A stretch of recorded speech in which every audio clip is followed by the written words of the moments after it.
O bem viver, uma oportunidade para imaginar outros mundos, de Alberto Acosta. Capítulo 4. O bem viver, uma alternativa ao desenvolvimento.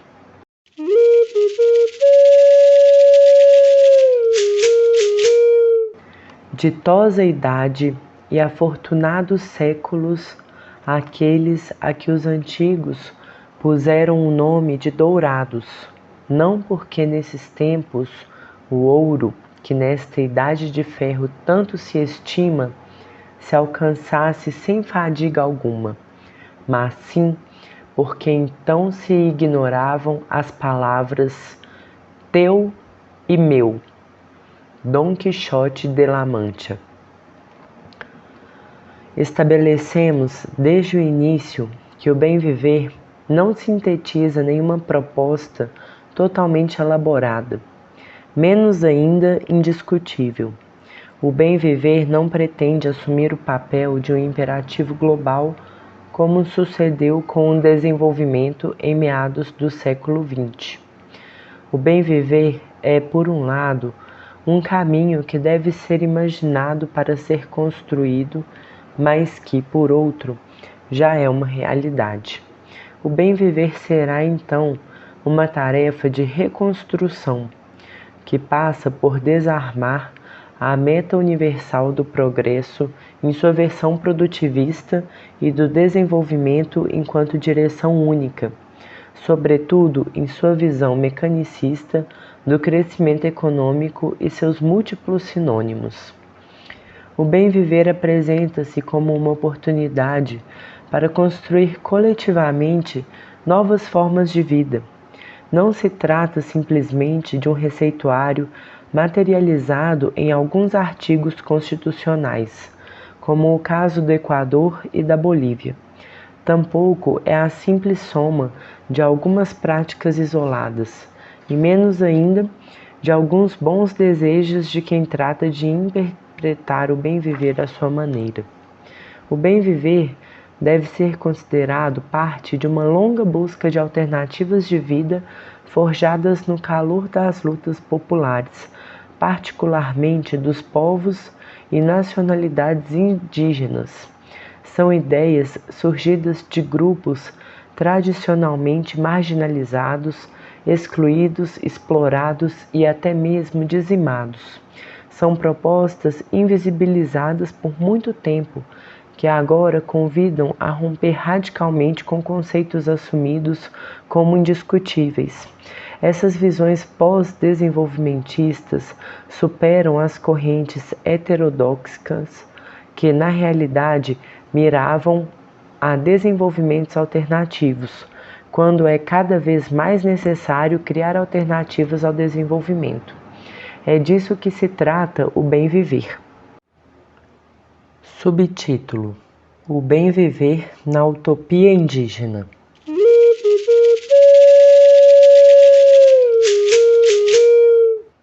O bem viver, enquanto soma de práticas de resistência ao colonialismo e às suas sequelas, é ainda um modo de vida em várias comunidades indígenas que não foram totalmente absorvidas pela modernidade capitalista ou que resolveram manter-se à margem dela.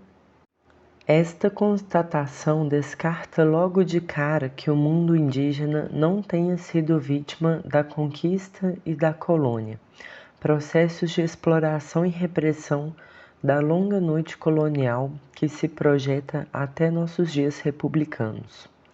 A influência colonial e capitalista está presente no mundo indígena de múltiplas formas, o que impede visões românticas de sua realidade. Crescentes segmentos da população indígena foram absorvidos pela lógica da monetarização da própria do mercado capitalista. Há grupos indígenas em situações de grande precariedade, presos pelo mito do progresso que, objetivamente falando, jamais será alcançado. E, claro, na medida em que se aprofundam as migrações do campo à cidade, se aprofunda o desenraizamento dos indígenas urbanos que paulatinamente vão se distanciando de suas tradicionais comunidades estendidas. O que interessa, portanto, é recuperar algumas experiências e lições desse mundo marginalizado, ao que ainda hoje se nega a possibilidade de contribuir conceitualmente. Alguns saberes indígenas não possuem uma ideia análoga à de desenvolvimento.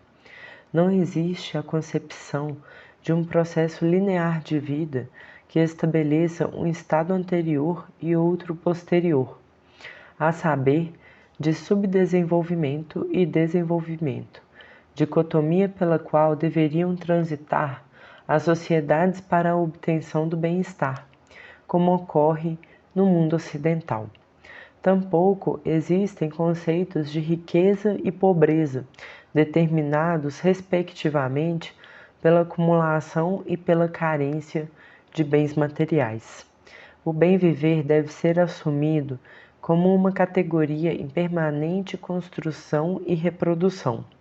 Enquanto proposta holística, é preciso compreender a diversidade de elementos a que estão condicionadas as ações humanas que propiciam o bem viver, o conhecimento, os códigos de conduta ética e espiritual em relação ao entorno, os valores humanos, a visão de futuro, entre outros.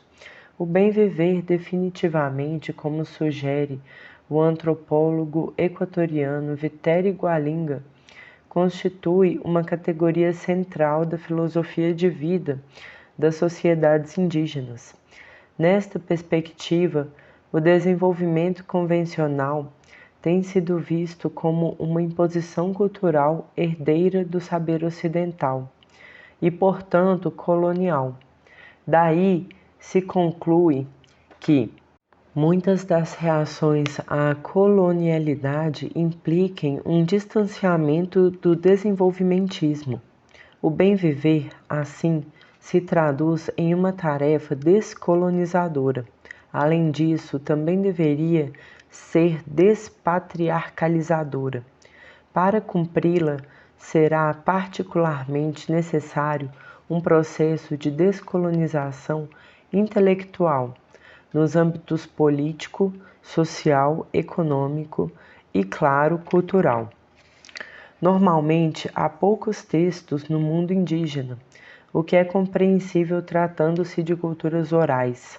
No entanto, é interessante destacar alguns trabalhos, além do já mencionado Vitério Gualinga, como os de Roca C. Vacacella, Quixipe, ou as compilações realizadas por Antônio Luiz Hidalgo Capitã, que recolhem contribuições indígenas e algumas leituras do debate a partir de visões indígenas. Há que reconhecer que em muitas culturas indígenas as características patriarcais e machistas estão profundamente enraizadas. Uma discussão interessante sobre a origem de gênero e o Sumac Calçai nos oferece Silvia Vega Ugalde, 2014. O bem viver propõe uma cosmovisão diferente da ocidental, posto que surge de raízes comunitárias não capitalistas. Rompe igualmente com as lógicas antropocêntricas do capitalismo enquanto civilização dominante e com os diversos socialismos reais que existiram até agora, que deverão ser repensados a partir de posturas sociobiocêntricas e que não serão atualizados simplesmente mudando seus sobrenomes. Não esqueçamos que socialistas e capitalistas de todos os tipos se enfrentaram e ainda se enfrentam no quadrilátero do desenvolvimento e do progresso. O esforço fundamental radica em superar o sistema capitalista enquanto civilização da desigualdade, como define o austríaco Joseph Schumpeter, e, sobretudo, enquanto sistema essencialmente predatório e explorador. Este é um sistema que vive de sufocar a vida e o mundo da vida, como afirmava o filósofo equatoriano Bolívar Echeverría. O bem-viver, em suma, ao propor a superação do capitalismo, inscreve-se na linha de uma mudança civilizatória. Mas, como já se anotou, não implica que primeiro se deva sair do capitalismo para só então impulsioná-lo. As múltiplas vivências próprias do bem-viver subsistem desde a época colonial. Subtítulo: O bem-viver, uma proposta da periferia.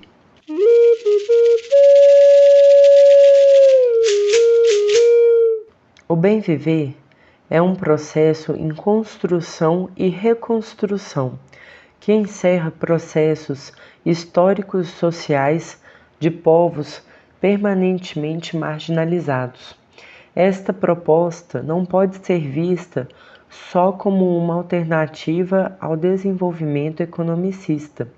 Tampouco é um simples convite a retroceder no tempo e reencontrar-se com um mundo idílico, inexistente por definição. E não pode transformar-se em uma sorte de religião, com seu catecismo, seus manuais e seus comissários políticos.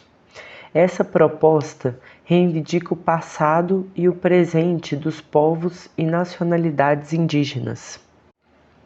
É, em essência, parte de um processo sustentado no princípio de continuidade histórica. O bem-viver, então, nos dizeres do sociólogo argentino Héctor Alimonda, aparece ancorado no legado dos povos andinos, em suas práticas cotidianas, em sua sabedoria prática.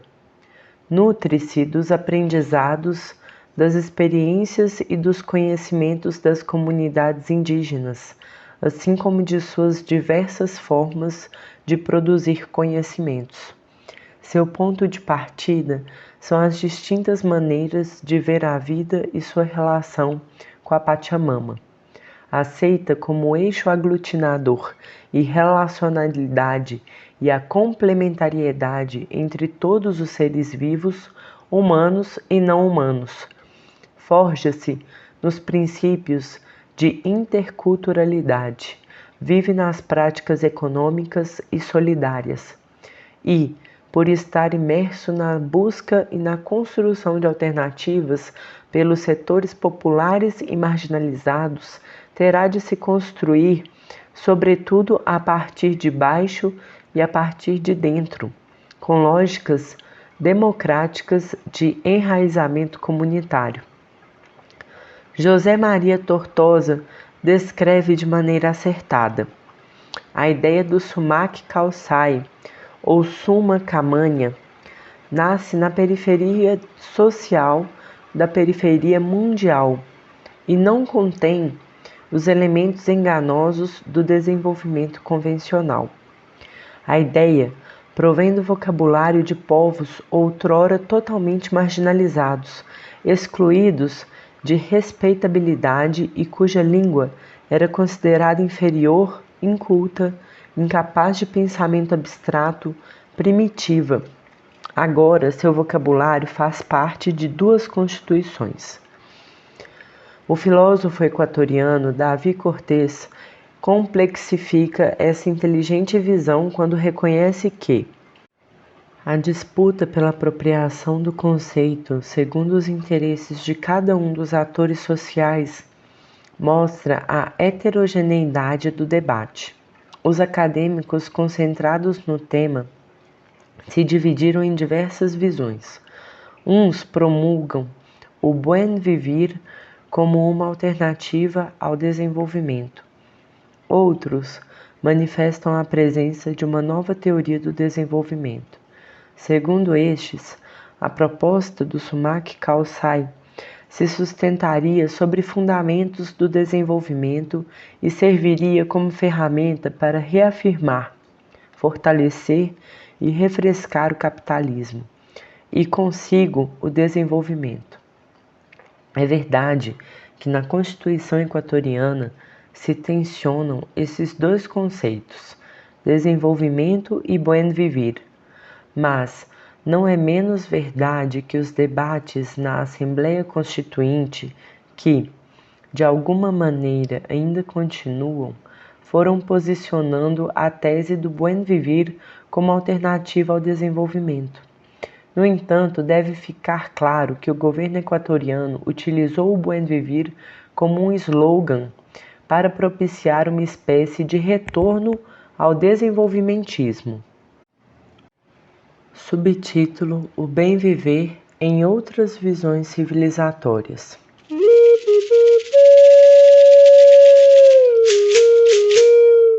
Como já mencionamos, o bem viver integra, ou ao menos deveria integrar, também diferentes visões humanistas e anti-utilitaristas provenientes de outras latitudes.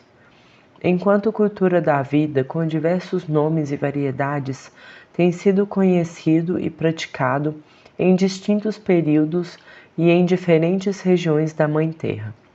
Por exemplo, o Ubuntu na África do Sul e o Swadesh, Swaraj e Apagrama na Índia, neste esforço coletivo por reconstruir um quebra-cabeças de elementos sustentadores de novas formas de organizar a vida, poderíamos recuperar, inclusive, alguns elementos da vida boa de Aristóteles, embora o filósofo grego também possa ser considerado um dos pilares da questionada civilização ocidental. As reflexões sobre a suficiência ecoam em outras regiões. Na Alemanha, por exemplo, Nico Paes, Björn Paes, Christa Müller, Oliver Stengel, Silke Klenk-Kultgen, entre outros, discutem a questão. Por isso, para prevenir a construção de um único e bom, indiscutível conceito, também seria melhor falar em bons viveres ou bons conviveres, em linha com a reflexão do filósofo boliviano Xavier Albó, ou seja, bons conviveres dos seres humanos na comunidade, bons conviveres das comunidades com outras comunidades, bons conviveres de indivíduos e comunidades na e com a natureza. Mas o ponto de partida radica em uma rigorosa investigação dos casos de bem viver, sobretudo práticas que perduram até agora ou que podem ser recuperadas em sua história. Estes casos são especialmente importantes se considerar que muitas dessas experiências sobreviveram a séculos de colonização e marginalização. Em paralelo, é recomendável aprender daquelas histórias trágicas de culturas desaparecidas, como sugere o biólogo norte-americano Jared Diamond. Há como obter soluções inovadoras para os atuais desafios sociais e ecológicos, tanto dessas histórias como dos processos ainda abertos. Trata-se definitivamente de questionar a tentativa falida de impulsionar o desenvolvimento como imperativo global e caminho unilinear, procurando não mais propor alternativas de desenvolvimento, mas alternativas ao desenvolvimento.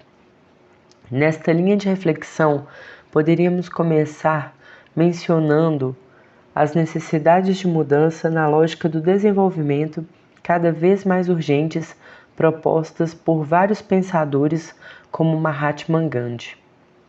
Gandhi contribuiu com valiosas reflexões para a construção de sociedades sustentadas em suas próprias capacidades. Seus ensinamentos constituem a base de uma estratégia econômica e política para colocar fim à dominação do Império Britânico na Índia e melhorar suas condições econômicas por meio dos princípios do Swadesh ou autossuficiência. Seus questionamentos nutrem-se de uma ampla gama de visões, experiências e propostas extraídas de diversas partes do planeta, inclusive algumas que nascem das mesmas raízes da civilização ocidental. Muitos destes pensadores são conscientes, aliás, de nossos limites biofísicos.